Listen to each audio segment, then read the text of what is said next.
Sindrom nefrotik.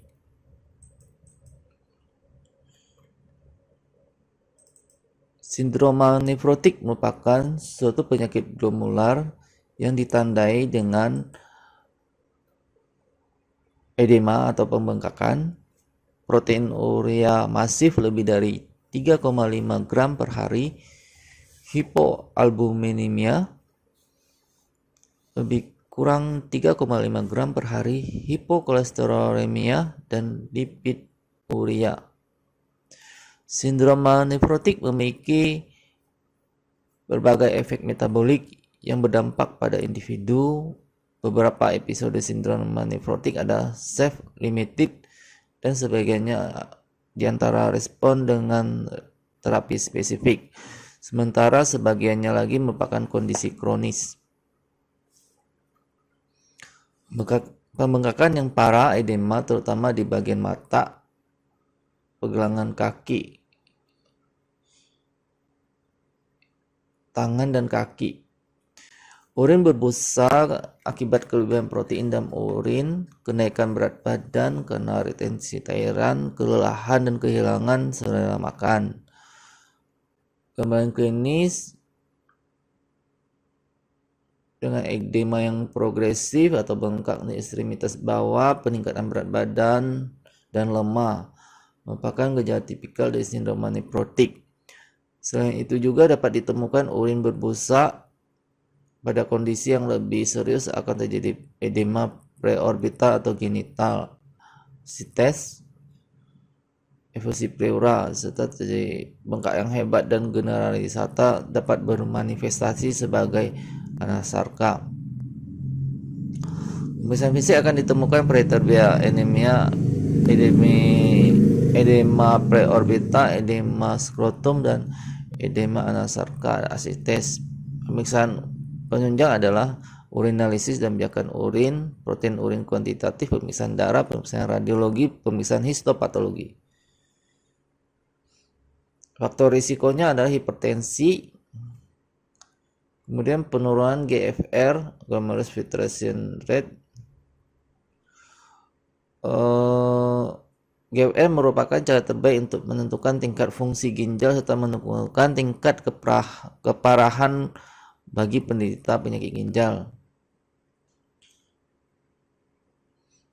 Glomerulopati pada nefrotik sindrom memungkinkan protein yang biasa tidak disaring muncul dalam fitrat. Protein akan diubah di tubulus ginjal menjadi protease plasmin.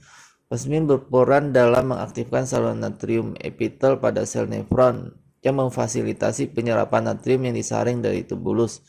Ketika fitrat protein yang berlebihan di glomerulus dapat menyebabkan retensi natrium dan air yang berlebihan, dan itu dapat menyebabkan hipertensi.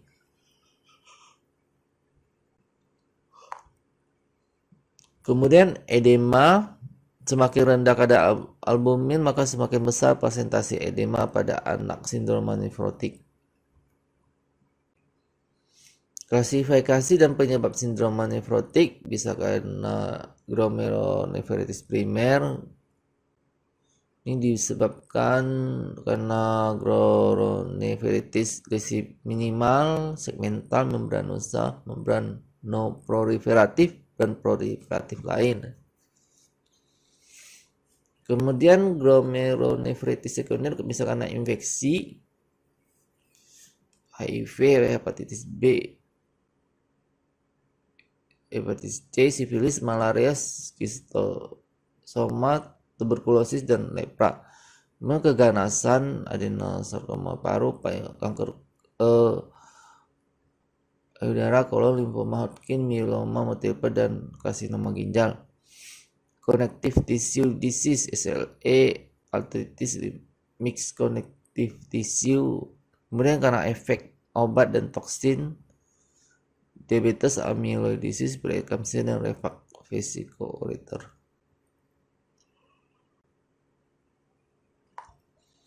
Protein urea ada 3 jenis, glomerular, tubular, dan overflow. Kehilangan protein pada sindroma nefrotik termasuk dalam protein urea glomerular. Protein urea pada penyakit glomerular disebabkan oleh meningkatnya filtrasi Ini kapil glomerulus sering diakibatkan oleh kelainan podosit glomerular.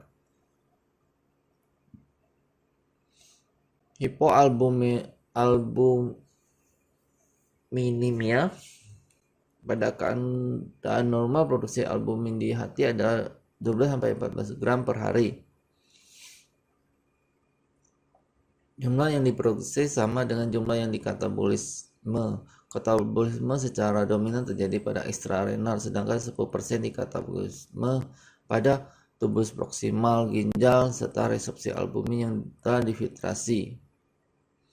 Pada pasien sindrom nefrotik, hipoalbuminemia merupakan manifestasi hilangnya protein dalam urin berlebihan dan peningkatan katabolisme albumin. Edema disebabkan menurunnya tekanan onkotik intravaskuler menyebabkan cairan merembes ke interstisial. Peningkatan permeabilitas kapiler glomerular menyebabkan albumin keluar sehingga terjadi albuminuria serta hipoalbuminemia.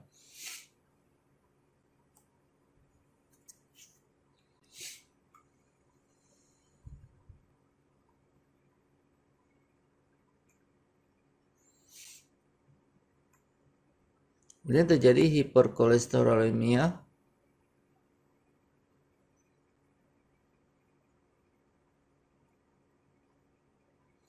Hampir semua kadar lemak, kolesterol, trigliserida, dan lipoprotein serum meningkat pada sindrom nefrotik. Hal ini dapat dijelaskan dengan penjelasan antara lain kondisi hipoproteinemia yang merangsang sintesis protein menyeluruh dalam hati, termasuk lipoprotein. Selain itu, katabolisme lemak menurun karena terdapat penurunan kadar lipoprotein lipase plasma. Sistem enzim utamanya mengambil lemak dari plasma. Beberapa peningkatan serum lipoprotein difiltrasi di glomerulus akan mencetuskan terjadi lipid urea, sehingga adanya temuan khas oval fat protein fatty case pada sedium urin.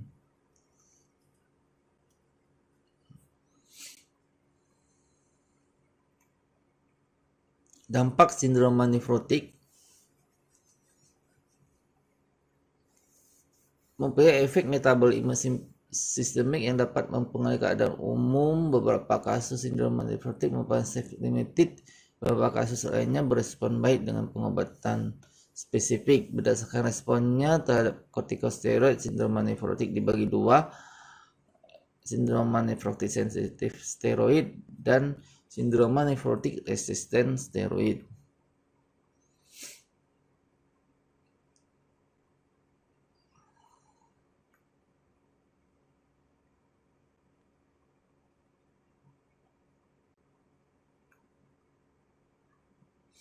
Tata laksana sindrom nefrotik pada anak: memberikan makanan secukupnya tanpa memberatkan faal ginjal, mencegah dan mengurangi retensi natrium, mengganti protein yang keluar bersama urin, mengupayakan agar anak tetap tumbuh dan berkembang secara normal.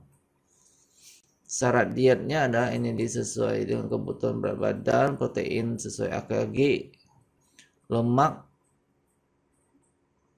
tidak jenuh dan rendah kolesterol. Natrium dibatasi sesuai beratnya. Vitamin dan mineral diberikan sesuai AKG.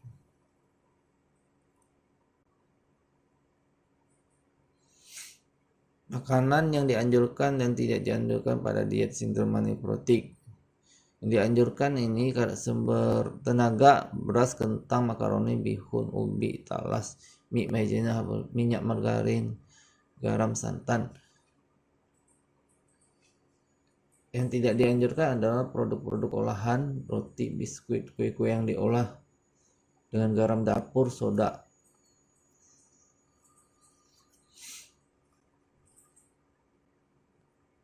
Kemudian bagi yang vegan, kita menggunakan zat pembangun seperti kacang-kacangan hasil olahan seperti tahu, tempe, dan oncom. Kacang-kacangan yang lainnya, kacang merah, kacang hijau, chickpeas, almond, biji-bijian, chia seed, begitu.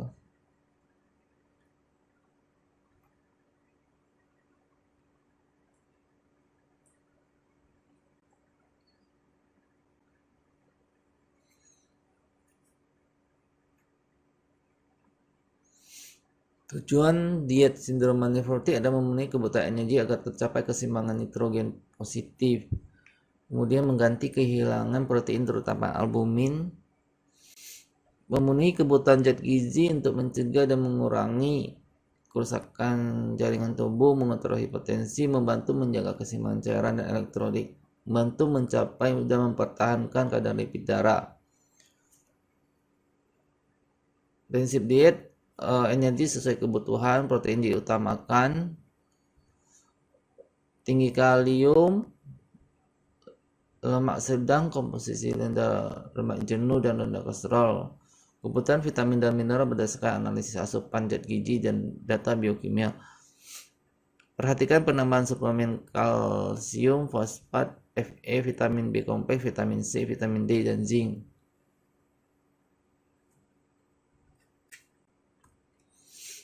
Ini syarat dietnya. Pencegahan dengan cerdik, patuh,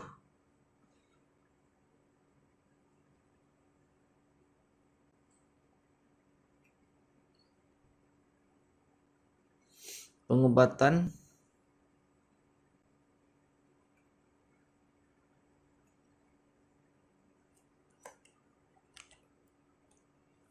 terima kasih, semoga bermanfaat.